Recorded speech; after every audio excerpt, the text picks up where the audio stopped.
Men senin üçün şirin canım bererin, ey menin kuvancım canım Türkmenim.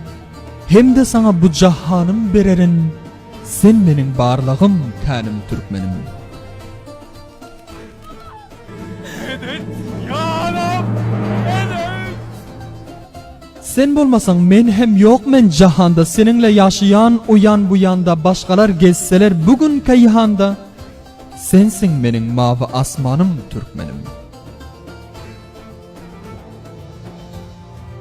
Ya Allah!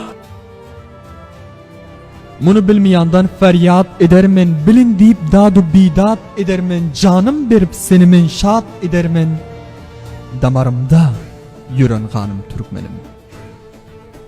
Sen için bu dilim men yaşadarın, seni el misaka men daşadarın, dostları dost düşmana kış ederin.